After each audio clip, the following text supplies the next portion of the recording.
puji Tuhan, Bapak Dedi kasih tema hidup yang mau berkorban. Ya, hari ini kita akan sama-sama belajar tentang hidup yang mau berkorban. Ya, Bapak Mama, apa itu berkorban? Ya, berkorban adalah tindakan yang dilakukan dengan memberikan atau merelakan sesuatu yang bernilai, ya. Bisa uang, bisa tenaga, bisa waktu, bisa pikiran kita. Pokoknya sesuatu yang bernilai dan berharga begitu. Ya.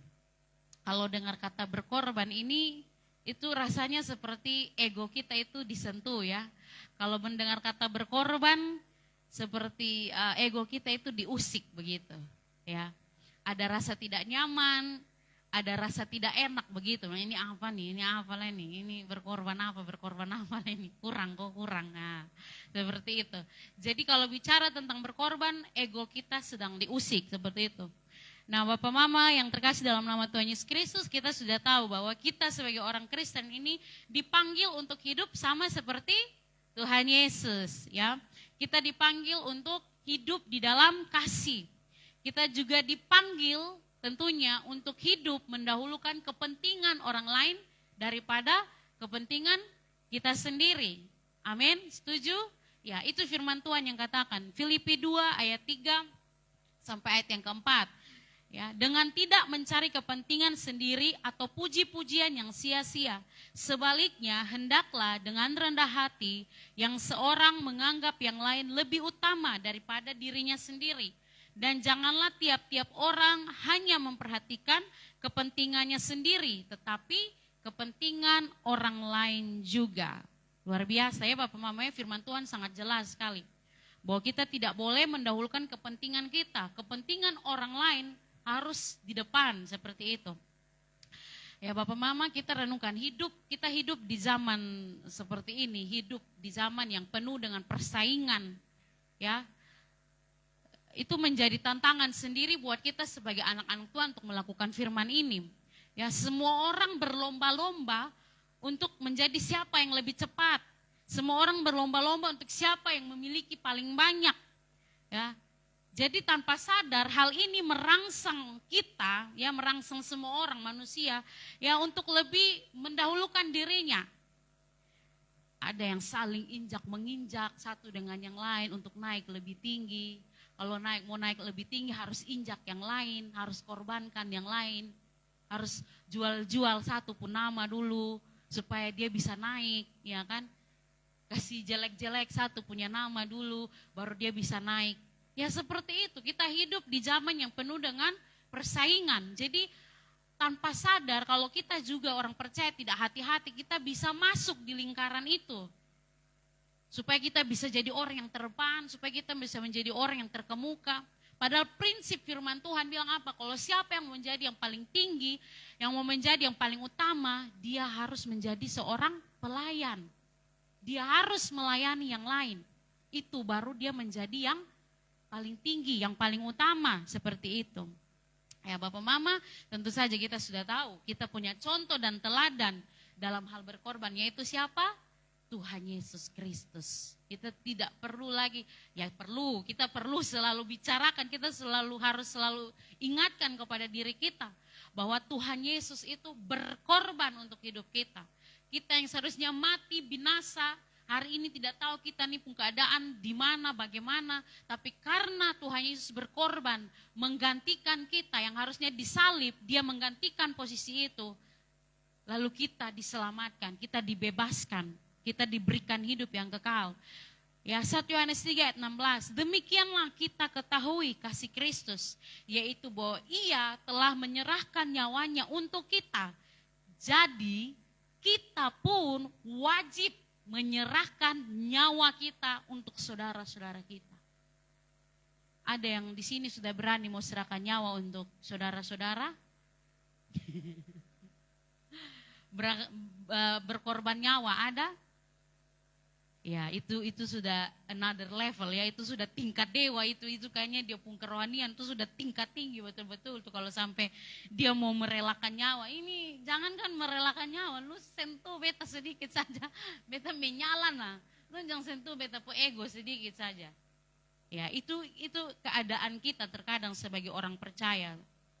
Ketika ego kita, ketika kesenangan kita disentuh oleh orang seperti itu, cenderung kita lebih mementingkan perasaan kita lebih mendahulukan perasaan kita daripada orang lain.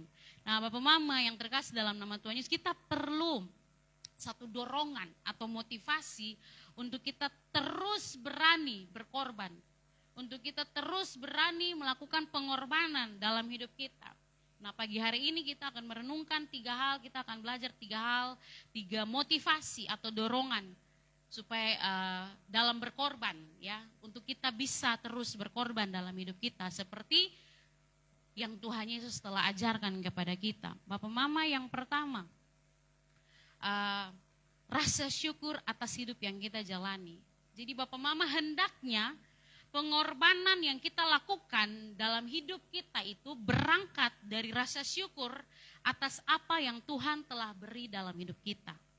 Jadi kita berani berkorban, kita berani melakukan sesuatu, ya, merelakan kepentingan kita, apa yang berharga dari diri kita, karena kita berangkat dari rasa syukur.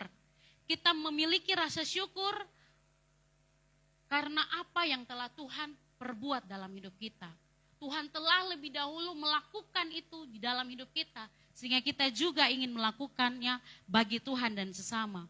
Bapak Mama, ketika ada rasa syukur, pasti ada korban yang dipersembahkan. Ya, kalau kita baca cerita-cerita di Perjanjian Lama, biasanya seperti itu. Hamba-hamba Tuhan yang zaman dahulu itu di Perjanjian Lama, kalau mereka mau Tuhan telah melakukan perbuatan ajaib dalam hidup mereka, Tuhan telah menolong mereka, mereka biasanya akan mendirikan mezbah dan mereka akan mempersembahkan korban syukur kepada Tuhan, ya Bapak Mama. Nah, tetapi di zaman ini, di Perjanjian Baru, ya, korban yang dimaksud itu adalah hidup kita sendiri. Hidup kita ini harus menjadi korban persembahan yang menyenangkan Bapa di sorga. Ya, kita harus mempersembahkan seluruh hidup kita di hadirat Tuhan untuk dipakai sesuai tujuan ilahi. Yaitu menjadi berkat bagi sesama, bagi banyak orang. Ya, Roma 5 ayat 8. Akan tetapi Allah menunjukkan kasih-Nya kepada kita oleh karena Kristus telah mati untuk kita ketika kita masih berdosa. Nah, ini adalah gambaran bagaimana Tuhan Yesus sendiri telah melakukan pengorbanan itu untuk kita. Bahkan ketika kita masih berdosa, Dia sudah menebus kita, Dia sudah mati bagi kita. Nah, ketika kita menyadari betapa besar pengorbanan yang Tuhan Yesus sudah lakukan untuk kita, maka akan lahir rasa syukur itu di dalam hati kita. Dan ketika rasa syukur itu lahir di hati kita, maka rasa syukur itu akan tersalurkan melalui cara hidup kita bagi Tuhan dan sesama. Kita menjadi orang yang tahu bersyukur. Jadi hidup kita ini tidak asal-asalan saja, tidak semena-mena sesuai dengan kemauan kita saja. Tapi benar-benar kita usahakan hidup kita ini benar-benar menjadi persembahan syukur yang menyenangkan Bapa di sorga. Jadi Bapak Mama, ketika kita mempersembahkan hidup kita bagi Tuhan, artinya bahwa hidup kita ini sepenuhnya untuk Tuhan. Kita meninggalkan cara-cara hidup kita yang lama, yang menyenangkan bagi daging kita, yang memuaskan nafsu kita, dan kita benar-benar menyerahkan hidup kita pada kebenaran. Kita hidup sesuai dengan firman Tuhan, yang Tuhan sudah ajarkan buat kita, bagaimana kita harus berlaku, bersikap. Kita hidup menurut itu semua, menurut firman Tuhan. Jadi kita hidup bagi Tuhan, kita tinggalkan kesenangan kita. Kita tinggalkan dosa, kepuasan daging kita, ya kan? Harus datang gereja pagi-pagi. Bapak Mama, kalau di sini gereja kita jam 9. Kalau di Soe kami, karena gerejanya agak masuk ke dalam, ke desa, kami di kota, jadi Bapak Gembala itu biasanya jemput jemaat di kota dulu, baru kami masuk ke desa, ke gereja. Jadi jam 7 itu kami harus ada di gereja. Jadi Bapak Mama bisa bayangkan saja kira-kira jam berapa harus bangun pagi. Jadi saya secara pribadi saya biasanya bangun jam 5. Apalagi sekarang ada Belva. Itu saya harus bangun untuk mempersiapkan segala sesuatu, siap saya pun diri, siap Belva, siap dia pun Bapak punya juga. Kadang-kadang juga saya bilang Bapak atur, Bapak pun Bapak mau pakai baju yang mana kayak begitu. Karena kayak waktu sudah terburu-buru seperti itu. Jadi berkorban, sebenarnya masih bisa tidur kayak sampai jam 7 begitu, nanti baru bangun, habis itu jam 7:30 baru kan sebenarnya bisa seperti itu, tapi karena kami harus ikut dengan Bapak Gembala, jadi jam 5 itu saya sudah harus bangun, kadang-kadang tuh mengantuk, tiap malam sudah berjuang dengan Belva, bangun tidur, harus bangun pagi jam 5 seperti itu, jadi nah, itu bentuk pengorbanan, ya menurut saya itu tidak ada apa-apanya dengan pengorbanan Tuhan Yesus, betul tidak? Jadi kita tidak usah hitung-hitungan begitu. Jadi Tuhan Yesus sudah melakukan pengorbanan itu lebih dahulu. Dan itu seharusnya menjadi tolak ukur, itu menjadi motivasi, dorongan bagi kita untuk saya tidak akan ragu-ragu untuk berkorban dalam hal apapun. Karena Tuhan Yesus sudah berkorban untuk saya. Papa Mama berapa banyak waktu, tenaga, pikiran, materi yang sudah kita korbankan untuk Tuhan. Berapa banyak? Kita yang tahu sejauh mana ketulusan kita melakukan pengorbanan itu. Ya.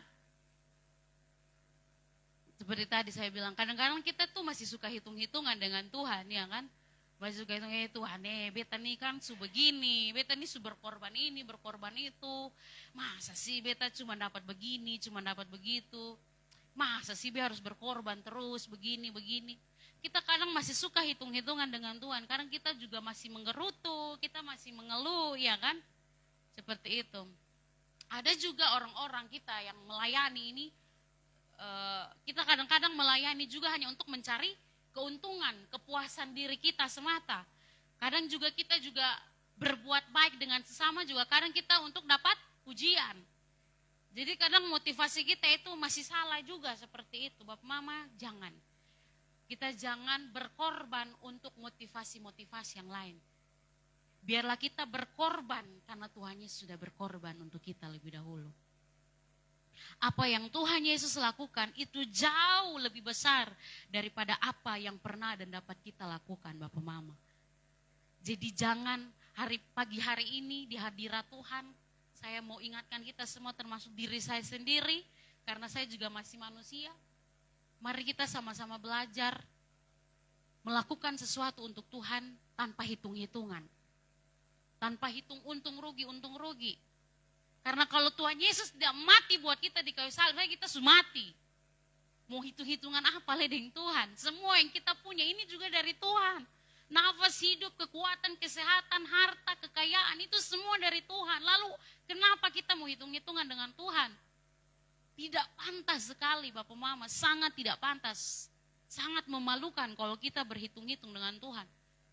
Tuhan, oke, mungkin ketika kita mulai mengeluh nih, menggerutu, Tuhan bertahun-tahun nih, selama nih begini-begini terus.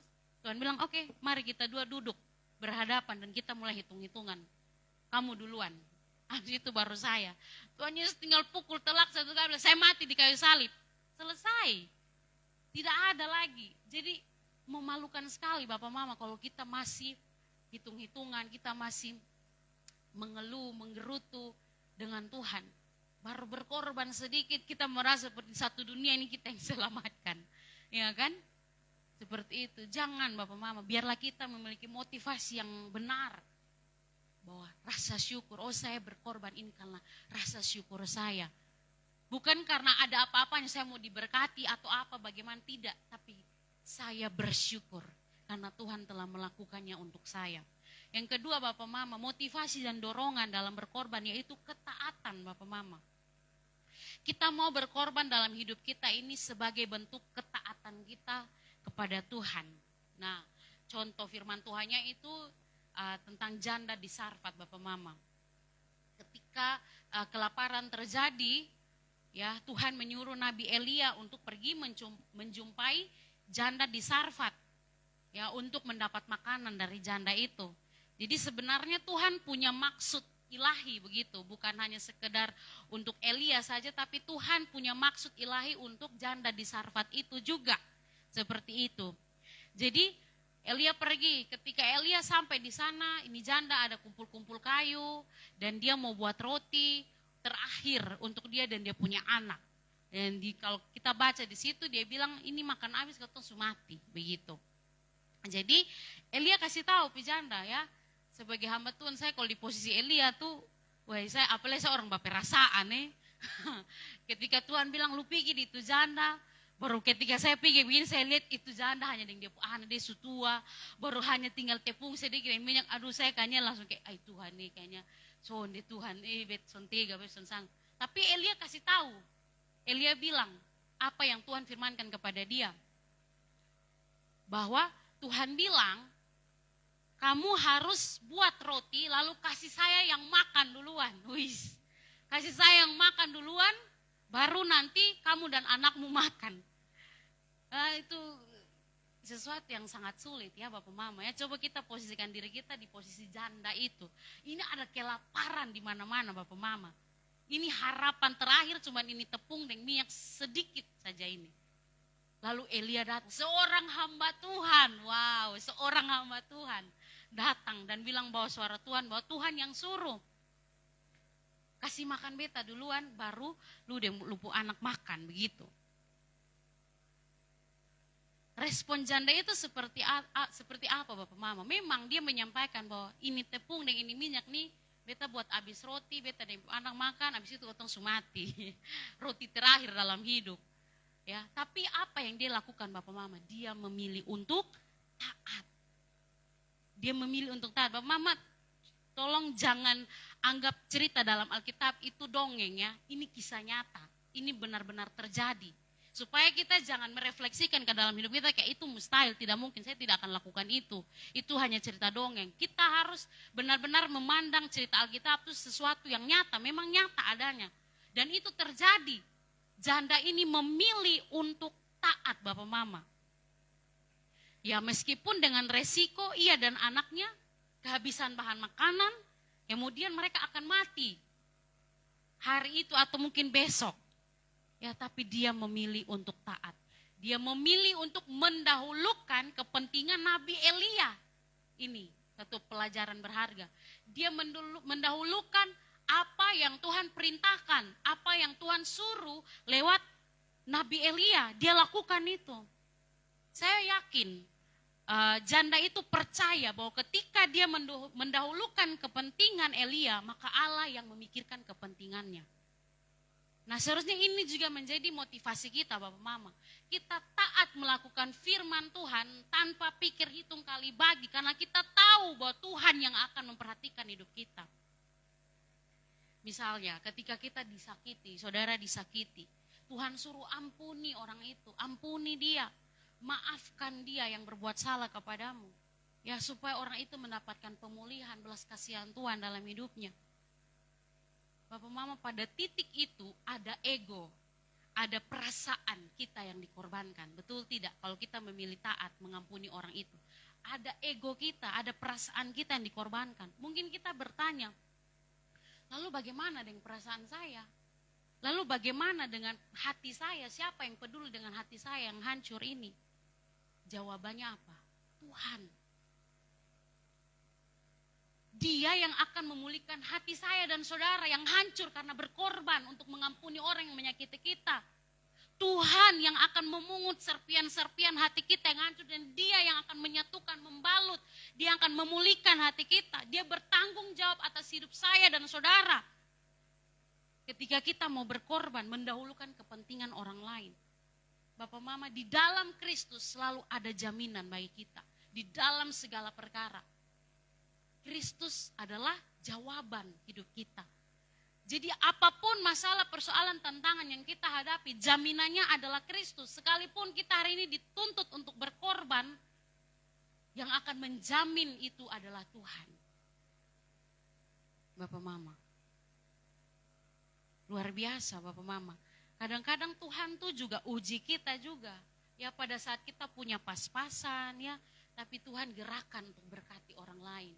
Pada saat kita lapar ya kan, tapi kita juga harus mengenyangkan orang lain.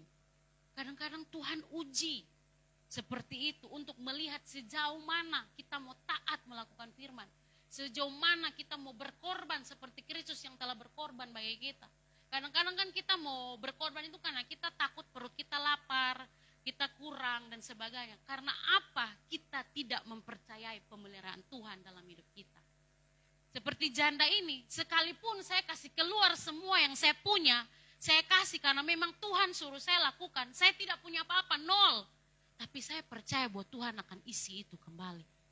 Karena Tuhan bertanggung jawab, Bapak Mama. Tuhan bertanggung jawab. Tuhan tidak pernah lalai, Tuhan tidak pernah berdusta. Kalau Tuhan suruh kita taat, itu ada maksud di balik itu semua. Tuhan mau menolong, memberkati hidup kita dengan berkelimpahan. Jangan pikir hanya secara materi saja. Tapi ada pertolongan-pertolongan, berkat-berkat rohani yang Tuhan sediakan bagi kita. Ada penghiburan yang Tuhan berikan bagi kita, Bapak Mama. Ya, kita melihat bahwa ternyata janda di Sarfat diberkati dengan cukup sampai masa kelaparan selesai, Bapak Mama. Dipelihara hidupnya dengan anaknya. Mereka tidak kekurangan makanan sama sekali. Ini nyata, sekali lagi saya tegas, Bapak, ini nyata. Saya juga omong kepada diri saya. Setelah dia berikan minyak terakhir, tepung terakhir untuk buat roti bagi Nabi Elia makan, terisi penuhlah buli-buli minyaknya itu. Dan tempat untuk mengisi tepung itu dipenuhi. Tidak pernah habis, Alkitab mencatat. Sampai masa kelaparan selesai, dia dan anaknya dipelihara oleh Tuhan. Apa yang ditakutkan Bapak Mama? Kalau Tuhan perintahkan, lakukan firman, taat saja. Siapa yang bertanggung jawab? Tuhan yang bertanggung jawab atas hidup saya dan saudara. Kadang-kadang rasanya sakit melakukan firman Tuhan, kayak mau mati. Tapi saudara tidak akan sampai mati kalau Tuhan bilang tidak mati. Tuhan pegang erat hidup saya dan saudara. Tuhan jaga, Tuhan lindungi. Seperti itu Bapak Mama, percaya pada Tuhan. Taat. Memang taat itu membutuhkan iman. Seperti itu Bapak Mama. Ya. Ketika Tuhan menempatkan kita pada posisi harus berkorban, maka hidup kitalah yang sedang diberkati oleh Tuhan. Amin. Ketika Tuhan menempatkan kita pada posisi harus berkorban, maka kitalah yang sedang akan terus diberkati oleh Tuhan. Kita tidak pernah kekurangan sesuatu apapun yang baik. Selalu tersedia di perbendaharaannya Tuhan bagi kita. Ketika kita belajar taat, mendahulukan kepentingan orang lain di atas kepentingan kita, maka Tuhanlah yang akan memperhatikan kepentingan kita. Luar biasa Bapak Mama. Kolose 3 ayat 23-24, apapun juga yang kamu perbuat, perbuatlah dengan segenap hatimu seperti untuk Tuhan dan bukan untuk manusia. Kamu tahu bahwa dari Tuhanlah kamu akan menerima bagian yang ditentukan bagimu sebagai upah. Kristus adalah Tuhan dan kamu hambanya. Jadi kita hidup, kita bekerja, kita sehari-hari kita beraktivitas, kita berkorban dan sebagainya. Itu kita lakukan untuk siapa? Tuhan. Memang kita melakukan untuk sesama, tapi sebenarnya itu tujuan akhirnya kepada Tuhan. Kita sedang bekerja untuk Tuhan. Selama kita hidup, kita bekerja untuk Tuhan. Apapun yang kita lakukan, motivasinya adalah Tuhan. Oh, saya mengampuni karena Tuhan. Saya memberi ini karena Tuhan. Seperti itu. Taat melakukan firman Tuhan. Taat berkorban ketika Tuhan meminta kita berkorban. Entah itu perasaan, mungkin waktu kita, atau mungkin materi kita taat. Tuhan yang akan bertanggung jawab atas hidup kita, Bapak Mama. Yang ketiga Bapak Mama, motivasi atau dorongan dalam berkorban yaitu rasa sayang dan cinta. Jadi Bapak Mama, orang yang punya kasih, orang yang punya cinta Kristus, kasih Kristus di dalam hatinya, dia pasti akan berkorban. Amin. Ya, kita ingat kembali kisah Yakub dan Rahel dalam perjanjian lama itu Yakub dan Rahel itu adalah satu kisah cinta yang romantis ya Bapak Mama ya. Bagaimana Yakub itu cinta kepada siapa? Rahel, tetapi dijebak oleh bapak mertuanya, kasih Lea duluan karena pada waktu itu ya adatnya kakak yang harus nikah duluan. Seperti itu adalah satu hal yang memalukan kalau adik melangkahi kakak. Jadi akhirnya dijebaklah si Yakub ini bahwa kamu harus maksudnya dijebak, jadi dia nikah dengan Lea terlebih dahulu. Lalu akhirnya ketahuan dan mertuanya ini licik juga. Dikasih tahu lah kalau kamu mau dapat Rahel, kamu harus bekerja 7 tahun lagi. Jadi sudah bekerja 7 tahun untuk dapat Rahel, 7 tahun bekerja untuk dapat Rahel. Jadi 14 tahun dia harus mengabdi kepada mertua. Tapi apa? Yakub rela melakukan itu. Karena apa? Alkitab mencatat begitu besar rasa cintanya kepada Rahel. Kejadian 29 ayat 20 itu. Dia bekerja 7 tahun lagi, ya. Jadi kalau yang pacaran, kalau lagi-lagi belum ada gerakan berkorban sesuatu, perlu dipertanyakan ya. Tapi yang perempuan tolong, berkorban itu ada batasnya ya. Jangan mengorbankan semua untuk laki-laki, seperti itu. Kecuali sudah menikah. Kalau sudah menikah itu semua benar-benar berkorban, hati, jiwa, perasaan, jungkir balik semua berkorban. Ya, itu baru betul seperti itu. Jadi ketika kita sudah masuk dalam pernikahan pun, ya saya juga pernikahan baru seumur jagung juga, tapi saya melihat dunia pernikahan tuh seperti ini ternyata ya. Iya betul juga, maksudnya yang orang bilang, ya masih pacaran-pacaran tuh memang asik-asik ya kan. Seru begitu. Tapi nanti ketika masuk dalam pernikahan itu ada realita baru yang akan disadari oleh suami dan istri. Dan saya melihat iya benar sekali seperti itu. Karena begini, iya betul juga ya, saya nonton sebuah reels dan dia bilang seperti ini. Kenapa dunia pernikahan itu seperti berbeda dengan dunia waktu masih pacaran? Karena ketika dunia pacaran itu kan kita tinggal tidak sama. Ya masing-masing tinggal di rumah sendiri, jadi kayak rasa rindu, ingin ketemu lagi, capek, penat di rumah, ya kan, capek, penat di kampus, di pekerjaan, sayang ketemu, ya lepas semua kepenatan, sama-sama jalan-jalan, happy-happy, hang out, begitu kan. Lalu pulang kembali di rumah, seperti itu. Tapi ketika sudah menikah, kita tinggal bersama. Semua kepenatan, masalah, persoalan yang ada di luar, rasa capek, lelah itu kita bawa pulang ke rumah. Suami dan istri sama-sama bawa pulang itu ke rumah. Jadi itulah yang selalu menjadi masalah nanti, realita baru dalam rumah tangga. Kenapa kok pas pacaran dia nih so sweet, mati, berkorban luar biasa. Pokoknya dia semua lihat beta menangis tadi, apalah segala macam.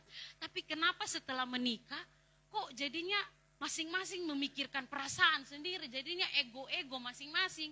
Ya karena kita melihat realita yang baru. Bahwa kita sama-sama lelah, kita sama-sama capek. Kita bawa rasa lelah kita, jenuh, bosan semua ke dalam rumah. Jadi kita harus pintar-pintar lagi bagaimana mengelola rasa capek, lelah.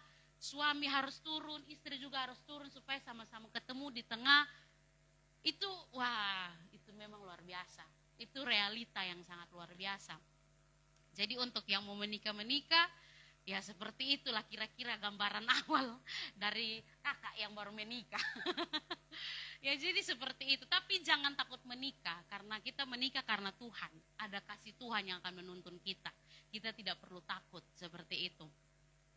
Ya jadi seperti itu, kita masing-masing akan dituntut untuk berkorban ya. Dalam dunia rumah tangga, ya kan pernikahan, ya dunia keluarga, orang tua dan anak, saudara-saudari, ya kan saling dituntut untuk mana nih, siapa pun ego yang mau turun duluan nih, egonya siapa yang mau direndahkan duluan ini, seperti itu, ya. Tapi karena besarnya rasa cinta Yakub kepada Rahel, maka dia rela berkorban 7 tahun lagi. Ya Bapak Mama, seperti Tuhan Yesus, karena kasihnya bagi kita, dia berikan nyawanya bagi kita. Seperti Rasul Paulus, dia cinta akan Kristus, dia jatuh cinta akan Kristus yang dulunya dia musuhi. Tapi ketika dia mengalami perjumpaan pribadi dengan Tuhan Yesus, dia diubahkan Dia jatuh cinta dengan Tuhan Yesus. Dia cinta dengan Injil. Dia memberitakan Injil tanpa takut resiko apapun, bahaya, maut sekalipun dia tabrak. Alkitab mencatat bahwa terakhir Rasul Paulus mati dengan cara apa, Bapak Mama? Dipenggal di Roma. Itu pun Rasul Paulus maju dengan tidak gentar. Dia masih bilang, aku telah mengakhiri pertandinganku. Dengan gagah dan berani dia berjalan menghadapi kematian. Karena apa? Besarnya rasa cintanya kepada Tuhan. Dia tidak takut untuk mengorbankan hidupnya bagi Tuhan. Bagaimana dengan kita, Bapak Mama? Apa pengorbanan apa yang sedang Tuhan tuntut dari kita hari-hari ini? Apa yang harus kita korbankan untuk kita menyenangkan hati Tuhan? Untuk kita menjadi berkat bagi sesama. Memang berkorban itu tidak enak, sangat tidak enak Bapak Mama. Tapi inilah firman Tuhan. Kita tidak akan pernah takut berkorban karena besarnya cinta dan kasih kita pada Tuhan dan sesama. Ya, saya sedikit kesaksian saja. Pengalaman menjadi seorang ibu. Jadi setelah saya menjadi seorang ibu, baru saya mengerti dan memahami, oh betul ya. Menjadi seorang ibu, seorang mama itu tidak mudah, tidak gampang seperti itu. Jadi ketika saya operasi sesar, dan tentu habis operasi itu harus melewati fase-fase atau masa-masa pemulihan luka. Dan itu sangat sakit. Saya ini tidak pernah membayangkan kalau di pusakit itu begitu macam, Bapak Mama. Karena saya juga tidak pernah seumur hidup sampai saat ini Tuhan belum izinkan saya ini pakai infus, tidak pernah masuk rumah sakit. Jadi begitu mau operasi itu harus infus, suntik segala macam. Itu saya sudah menjadi trauma tersendiri buat saya. Jadi ketika keluar dari rumah sakit, dokter bilang harus belajar jalan sudah seperti itu karena supaya cepat sembuh. Waduh, itu sakit luar biasa Bapak Mama. Jadi ya memang kami dekat dengan mertua, tapi kami tinggal di rumah sendiri agak di belakang. Jadi di dalam rumah itu ya cuman saya, Bapak Gilbert dengan Belva. Jadi ketika sepanjang hari memang ada yang datang bantu, masak, beres-beres dan sebagainya. Tapi malam hari itulah momen-momen perjuangan saya. Jadi Kak Gilbert juga sudah capek dikerja ya kan, pulang ya tinggal ngorok, dia kadang berusaha untuk apa yang bisa dibantu, bagaimana, pokoknya dia bantu sebisanya dia. Lalu sisanya saya berjuang sendiri sudah dengan Belva. Jadi Bapak Mama di awal-awal itu saya merasa, sampai saya tuh merasa kayak, aduh ini saya kayak mau mati betul nih. Kan di tempat tidur saya dengan Belva, bapaknya di bawah karena bapaknya bilang saya terlalu gemuk, jadi saya takut saya balik tendes buangin anak. Ya jadi dia tidur di bawah. Jadi saya dengan Belva di atas.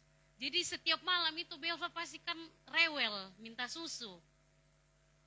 Nah Belva juga ASI full, luka masih sakit.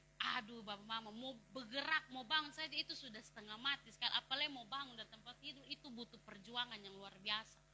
Tapi kalau Belva sudah menangis, hati mama mana yang tega membiarkan anaknya menangis. Mau mengantuk karena pun capek, karena sakit bagaimanapun saya usaha harus bangun Bapak Mama. Saya tekan kiri kanan segala macam, raba salah-salah supaya saya bangun cepat, ambil dia untuk kasih tete dia Bapak Mama. Belum lagi saya kena itu sindrom ibu hamil dong yang biasa tangan keseleo begitu. Jadi selama akhir kehamilan sampai 1 bulan kayaknya, 1 bulan itu saya punya tangan kiri itu keseleo Bapak Mama. Ini sakit sekali, aduh lengkap, paket komplit. Sakit sekali, jadi saya sudah berjuang dengan ini rasa sakit di perut, harus berjuang lagi dengan ini rasa keseleo Bapak Mama. Jadi mau angkat Belva ini kayak ini tangan mau putus, nah segala macam. Kadang saya tuh begitu.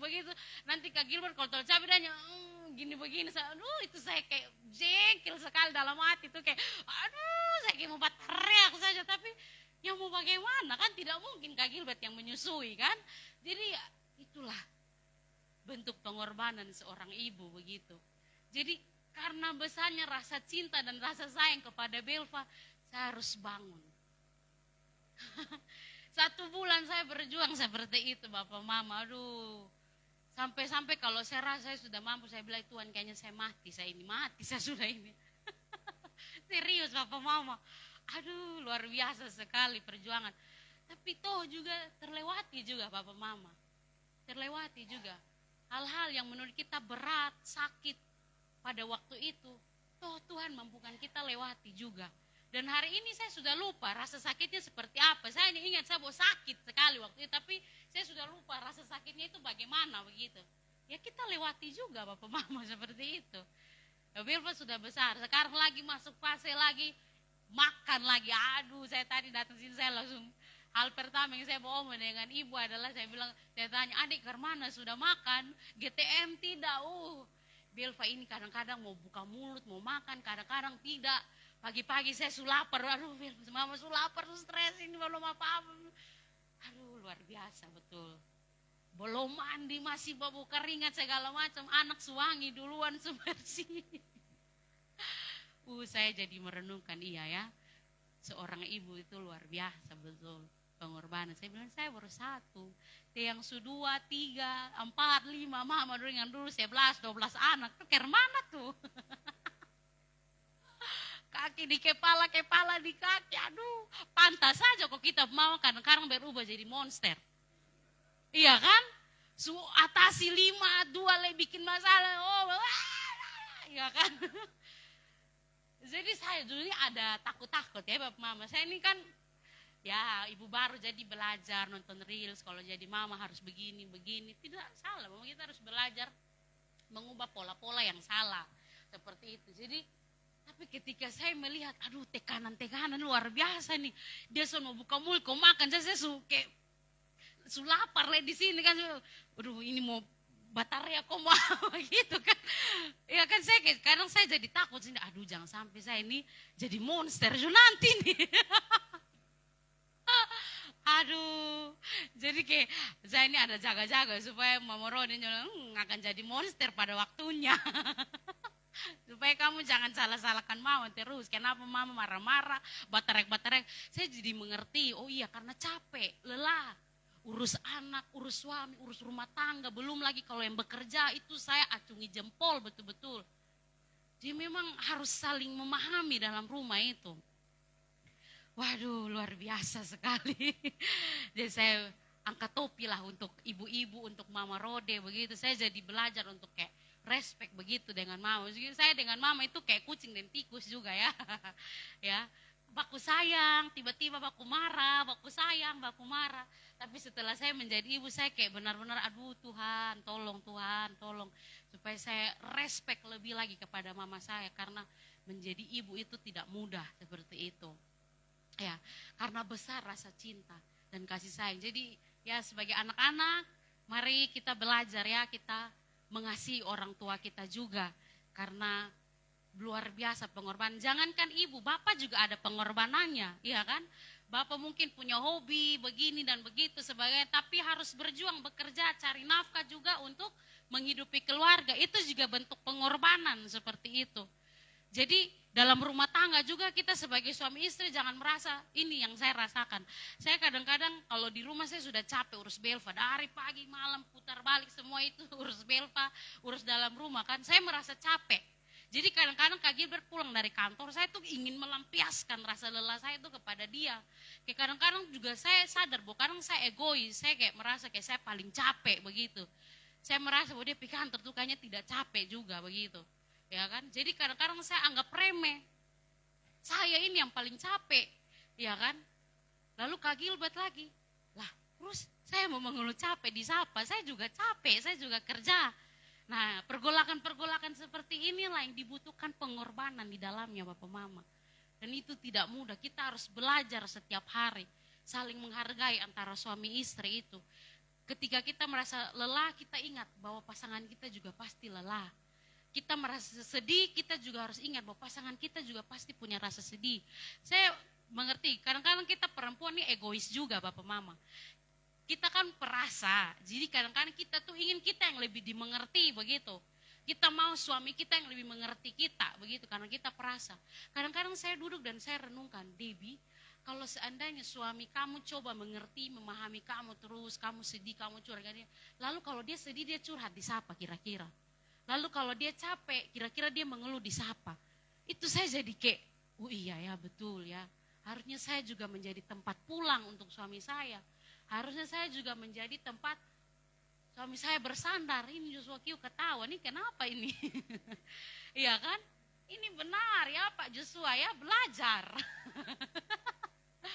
Ya jadi saya harus belajar untuk menurunkan ego saya juga, untuk memahami suami saya bahwa dia juga capek, dia juga butuh meluapkan rasa lelahnya, apa yang dia alami di kantor, seperti apa, bagaimana.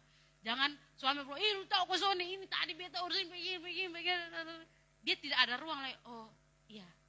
Padahal tadinya dari rumah dia juga kayak pengen cerita, ya kan, kayak aduh tadi di kantor capek begini-begini segala macam, pelayanan begini-begini. Tapi karena kita totat, akhirnya dia diam, memendam sendiri. Bisa stres juga kan? Ya, jadi itulah. Kalau kita benar-benar mengasihi pasangan kita benar-benar mencintai pasangan kita harus belajar menurunkan ego kita dan memahami. Belajar memahami pasangan kita. Atau orang tua kepada anak juga. Kita juga harus menurunkan ego kita sebagai orang tua dan kita belajar memahami anak kita.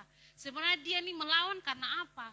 Sebenarnya dia nih nakal begini nih karena apa? Kita jangan asal menjat saja, memang dasar lu nakal, memang dasar tukang melawan. Tidak, kita harus cari akarnya, kenapa dia mulai melawan, kenapa dia mulai nakal seperti ini, awalnya dari mana? Kita harus belajar, mencari tahu.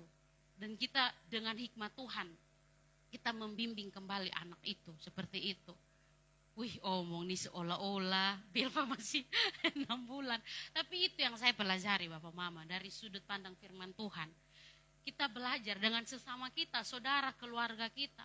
Wujudkan kasih itu lewat bentuk pengorbanan yang kita lakukan dalam hidup kita sehari-hari. Bapak Mama, saya tahu bahwa di setiap tempat pelayanan itu ada tantangannya masing-masing. Saya tahu bahwa di tempat ini pun juga ada tantangan, ada pergumulan. Ya, Bapak Mama, tapi saya melihat bagaimana kesetiaan Bapak Mama, hamba-hamba Tuhan di sini tetap setia, berkorban.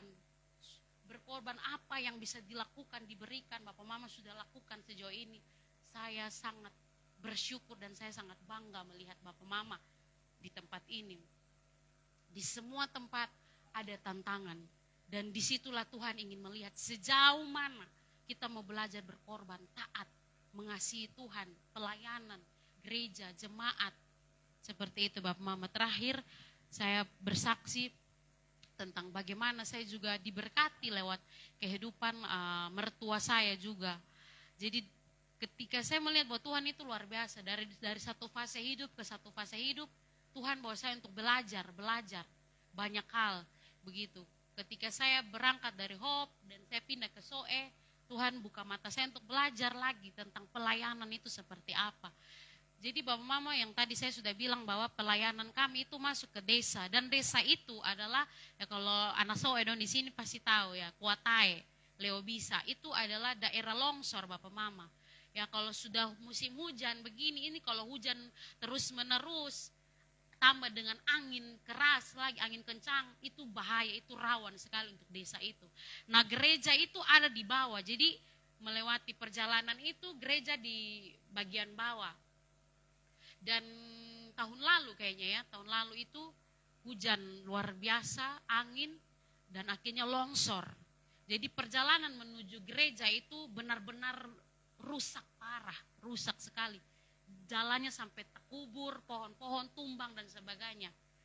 Dan di posisi seperti itu, Bapak Mama, saya melihat bagaimana kesetiaan mertua saya, karena mereka gembala di tempat itu. Mereka baru dipercayakan ini jalan 3 tahun kayaknya, saya agak lupa. Tapi saya melihat bagaimana rasa kasih dan sayang cinta mereka kepada jemaat dan pelayanan Bapak Mama. Mereka benar-benar tidak memikirkan diri mereka. Jadi ya namanya orang tua ya, ada sakit asam urat lah ya kan, pinggang encok sana sini, kaki sakit segala macam. Tapi untuk pergi ke pelayanan itu Bapak Mama, karena ada mobil, tapi kalau mobil kan mobil Hilux itu di belakangnya kalau kosong itu nanti ringan toh Bapak Stevi. Jadi kalau kena jalan yang licin itu dia badamar begitu, maksudnya bisa oleng dan ya bisa terjadi hal-hal yang lain seperti itu. Nah biasanya kalau doa-doa biasa begitu kan kadang juga hujan. Jadi kadang-kadang bapak mama itu kebanyakannya tahun-tahun kemarin, tahun lalu itu mereka kebanyakan tidak bawa mobil ke gereja. Mereka bawa dari kota kasih parkir di tempat mujizat air jadi anggur tuh Bapak Stevi. Nah baru jalan kaki dari situ menuju ke gereja. Itu saya lupa itu ada sekitar berapa kilo tapi lumayan jauh juga. Jadi memang kalau pergi itu turun-turun, tapi kalau pulang itu mendaki-mendakinya itu luar biasa. Waktu saya hamil tuh mendekati mau apa tuh saya jalan di situ, aduh luar biasa sekali. Belum licin, terjal, segala jatuh ulang-ulang. Pulang itu asam urat dong suka ambu bapak mama ini. Asam urat suka ambu, kaki subengkak segala macam. Tapi besok pergi jalan lagi. Tidak pernah menyerah. Hujan, kadang-kadang kan begini, kalau hujan tak usah ibadah. Oh tidak, hujan mereka tabrak, ada mantel, pakai mantel. Jadi dengan jemaat yang dari kota, yang beberapa yang mau ikut, mereka sama-sama pakai mantel, mereka jalan kaki. Dari kota situ pergi ke gereja, pakai. Jadi orang-orang di sekitar situ tuh melihat, kadang ada bahasa-bahasa ini orang nong sudah lebe-lebe nih. Bilang ini orang gila dong ini. Ada hujan, badai, apa segala macam, dong jalan ibadah terus. Tapi karena apa Bapak Mama? Cinta akan Tuhan. Cinta akan jemaat. Ya, saya merindukan satu waktu nanti jemaat Hopi pelayanan di Leowisa. Harus dong. Nanti saya omong dengan Bapak Dedi, kalau Bapak dengan Mama itu sangat terbuka sekali. Siapapun yang mau datang melayani mereka sangat terbuka. Jemaat di sana juga sangat orang-orang yang sangat sederhana, humble sekali. Mereka sangat senang kalau dikunjungi seperti itu. Jadi saya melihat bahwa wow luar biasa. Memang kalau kita bicara pelayanan itu identik dengan pengorbanan. Kalau kita melayani dan kita belum merasa sakit. Kalau kita melayani dan kita belum berkorban sampai menangis. Itu bukan pelayanan. Tapi kalau kita semua nangis ulang-ulang, kita sudah rasa sakit berulang-ulang kali, itu namanya pelayanan, Bapak Mama. Jadi saya belajar, oh Tuhan meneguhkan saya terus. Menjadi seorang pelayan Tuhan itu bukan enak-enak saja, bukan gampang-gampang saja. Ada pengorbanan, ada pengorbanan. Saya memang tidak terlalu ikut momen-momen itu, karena waktu itu saya lagi hamil. Begitu Belva lahir juga kami belum bisa pergi, karena ya mereka jalan kaki. Jadi kami kebanyakan di rumah, tapi saya melihat dan menyaksikan itu.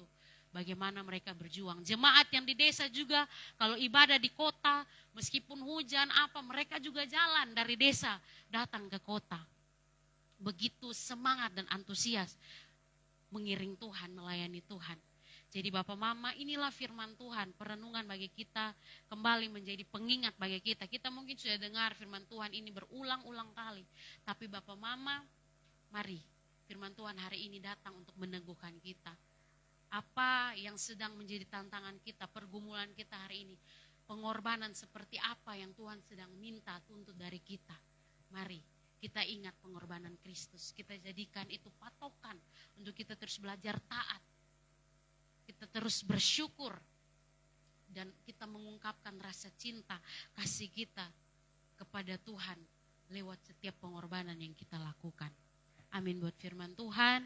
Mari kita tundukkan kepala. Kita berdoa. Terima kasih Tuhan. Mari renungkan firman Tuhan sejenak Bapak Mama sambil diiringi oleh musik. Mari bicara dengan Tuhan pribadi lepas pribadi. Apa yang Tuhan taruh di hati, apa yang Tuhan ingatkan, mari bersyukur kepada Tuhan. Terima kasih Tuhan. Sambil musik mengalun, mari kita renungkan firman ini. Terima kasih Tuhan, kami bersyukur Bapa, kami bersyukur Tuhan Yesus. Terima kasih Tuhan, terima kasih Bapa. Ajar kami Tuhan untuk menjadi seperti Kristus yang rela berkorban Tuhan Yesus. Terima kasih Tuhan, terima kasih Bapa, terima kasih Yesus.